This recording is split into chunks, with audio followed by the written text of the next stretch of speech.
Let's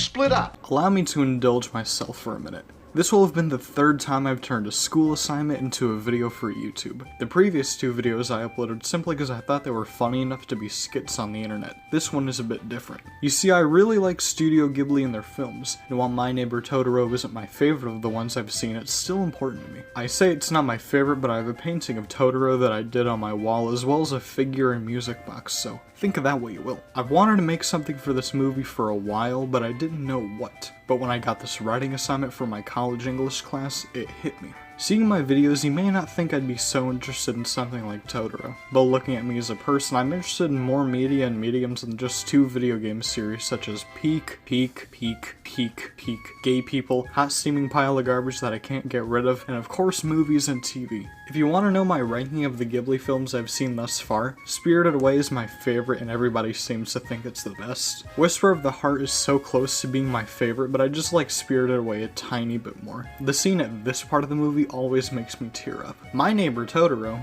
well, Kiki's Delivery Service is honestly just okay to me, and Howl's Moving Castle,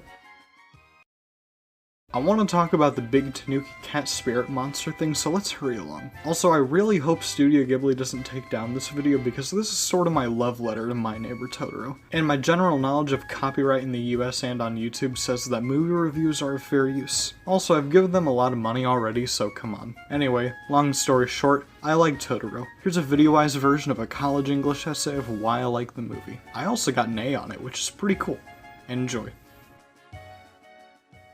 Studio Ghibli is one of the most famous animation studios in the world who are most known for their animated films. Founded June 15th, 1985 by Hayao Miyazaki, Isao Takahata, and Toshio Suzuki, Studio Ghibli has produced more than 20 films that are all beloved by audiences around the world. While not produced directly by Studio Ghibli, Nausicaa of the Valley of the Wind is considered to be the first film made by this studio, as it was what kickstarted Studio Ghibli to exist, and it's under the Studio Ghibli name when re-released. The one who wrote the manga the film is based on, wrote the screenplay of the film, and directed the film itself was Miyazaki. Miyazaki is considered one of, if not the face of Studio Ghibli, as he's directed almost half of the studio's entire catalog. Another film written and directed by Miyazaki was My Neighbor Totoro, released on April 16, 1988 in Japan with an English dub release in 1993. The rights to the dub expired in 2004, so the Walt Disney Company re-released the film on March 7, 2006 with a new dub. Some would consider My Neighbor Totoro to be the studio's most iconic film, as the logo for Studio Ghibli is that of the titular character. When released, the film was praised from all ends and even won 6 of the 7 awards it was nominated for at several award shows. Modern audiences still enjoy the film, but cite that it's not as interesting or as fantastical as other works by Miyazaki, because a lot of the film is character and dialogue based with not a lot of conflict. It is still praised for its stunning visuals and soundtrack despite the issues people may have with the story. I will admit that it isn't my favorite Studio Ghibli film, but it is one of my favorites due to its simplicity. My Neighbor Totoro, while not Studio Ghibli's most ambitious film, is still great in my eyes because of the colorful characters and visuals and music as well as the story presented. The story itself, while not complex, does have a lot of ideas and themes that are interesting to think about after watching the film. The simplicity of this film makes it one of my favorites of all time, and it's a beautiful film that audiences can still enjoy today. The film revolves around two sisters, Satsuki and Mei Kusakabe. Satsuki is a 10-year-old grade schooler who's wide-eyed and energetic, but she tries to be polite and mature when the time calls for it. When conflict arises, she can be emotional, which shows she's just a kid at the end of the day. Mei is a 4-year-old who's just as wide-eyed and energetic as Satsuki, if not more. She looks up to her sister and plays with her when they get the chance. Mei is a more emotionally driven person than Satsuki, which makes sense because she is a 4-year-old. The way the sisters act and communicate together is entertaining as well as realistic because this is just how children act, and it never gets boring watching them do everyday activities. The fact that their voice actresses are real-life sisters as well adds to that believability. Satsuki, Mei, and their father move into the country near the forest so they can be closer to their mother, who is in the hospital. While exploring the new house, the girls find moving balls of soot called soot sprites. and the woman who took care of the house before they came, called Granny, said they will leave soon and they do so later that night. The soot sprites fly off into the forest towards a massive camper tree. One day, Mei explores the forest while Satsuki is at school and their father works in the house. She sees small white and blue spirits and follows them where she meets a massive, warm gray spirit whose design takes inspiration from tanukis and cats. The spirit speaks and roars when Mei asks for his name, and since she can't understand what he's saying, she thinks his name is Totoro. Totoro at first seems uninterested in Mei, but they both take a nap not long afterwards. Totoro is a kind and lovable spirit, and he can be shown being caring and quiet in scenes such as napping with Mei or playing an ocarina from his tree looking after the girls. Although mostly quiet, he can be just as gleeful and energetic as Satsuki and Mei, such as when he jumps around to make raindrops fall off of trees or roaring with the wind while flying around the countryside. Satsuki, Mei, and Totoro are the focus of the film, and the way they all interact is sweet and fun. When conflict arises, the audience can see that these characters do care for each other, as well as making their friendships more believable and enjoyable to watch. I understand how some people may not like the lack of conflict or fantastical elements, but because these characters are all charming and most of the film is dialogue based, I don't mind because I love seeing these characters just interacting, having fun, and helping each other. Most Studio Ghibli films follow the same character design for their human characters, but that doesn't mean My Neighbor Totoro has the exact same art style as their other films. They're easily distinct from one another and they're all beautiful in their own way. My Neighbor Totoro takes place in the country in 1950s Japan. Buildings are miles apart from each other with lots of greenery in between. The small neighborhoods and districts seen throughout the film are open and homely like they're one with the nature surrounding them. Totoro's forest is lush and large, and his home underneath the camper tree is beautiful with the grass and moss and flowers. When the scenes are at night, the whole world is hit with a calming blue hue, and in the afternoons the scenes are filled with warm yellows and oranges. The painted backgrounds in this film, as well as most Studio Ghibli films, are beautiful. They may only have trees, fields, and rivers, but they're full of charm and are pleasant to look at. The animation is just as great as the art style itself. The people of the film are animated realistically, but they're still allowed to bounce and express themselves, especially with their facial features. The spirits of the film have to follow their own anatomy, but the way they move is pleasant and realistic if you were to see them moving in person. When these characters move, speak, and emote, it's in a way that looks realistic based on their designs, but it's very pleasant to see because they're so expressive.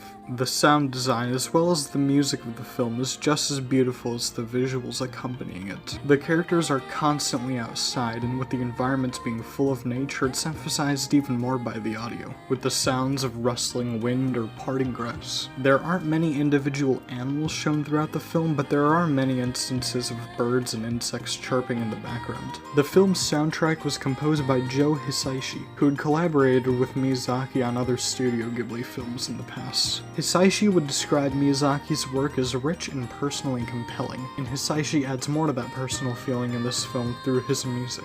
A majority of the songs in the film give off a feeling of happiness and wonder, as the main characters are children who are discovering the wonders of living in the country, as well as Totoro and his spiritual happenings. Audiences watching these small exciting moments unfold can have them reminiscing about when they had similar experiences as children, and the beautiful songs playing when these moments happen capture those feelings of childhood wonder perfectly. My favorite songs of the film, as well as the ones that I think capture those feelings the most, are Path of the Wind and the Credits theme. The Credits theme is an uplifting song that leaves the audience feeling happy after having watched the film, whereas Path of the Wind is a beautiful song that captures the feeling of wonder and awe people have experienced during their lives. As well as giving the audience these feelings, the soundtrack on its own is still amazing and beautifully composed. The visuals of My Neighbor Totoro are beautiful with its character designs, environmental design, and animation. They help make this small country vista feel even more alive just from seeing it. While it is similar to other Studio Ghibli films with its human designs, the unique aspects of it are always worth praising. The audio design expertly gives life to the world, and the soundtrack is beautifully composed and gives so many feelings to the audience while watching the film.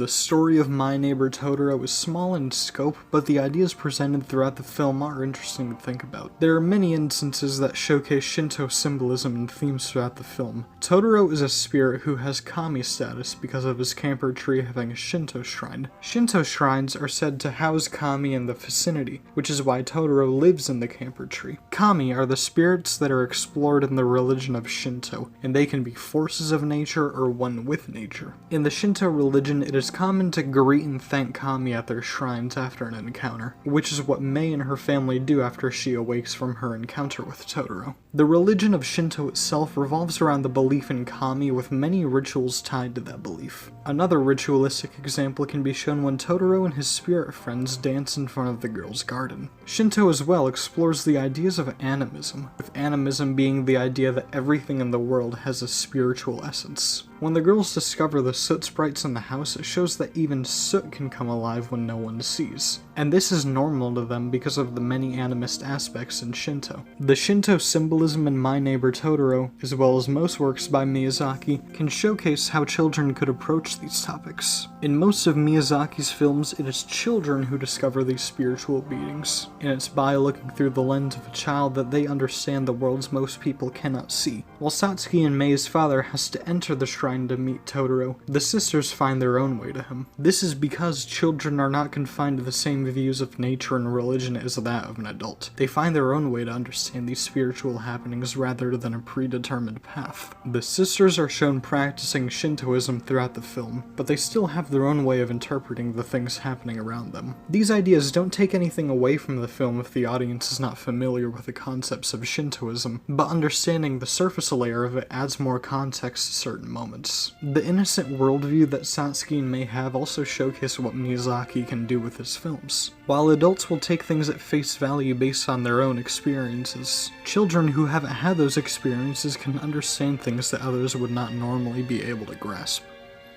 My Neighbor Totoro is a simple and beautiful marvel, and it's one of the best works created by Miyazaki and Studio Ghibli. While they are best known for their fantastical works, this is still one of my favorites because of the charming characters and setting, the personal music and rich atmosphere, and the well-implemented themes. Modern audiences may not like the lack of complexity of this film, but I still thoroughly enjoy it regardless. Studio Ghibli films have the ability to create worlds far beyond our own, but they each resonate with the audience due to the cozy personal feelings their films have. My Neighbor Totoro builds personal connections with the audience because of its simplicity. The focus of the film is on the characters and not a goal, meaning there are more personal moments to gain from this film than others, and that's beautiful to me. These personal moments are emphasized even more through the wonderful art style and music. The ideas of Shintoism throughout the film don't detract from the experience an audience would receive, but understanding the basic concept adds a lot to certain moments. Shintoism in this film, as well as other works by Miyazaki, can show how children understand these topics and how they approach them. My Neighbor Totoro is a simple film at first glance, but is also very beautiful once seen from every angle.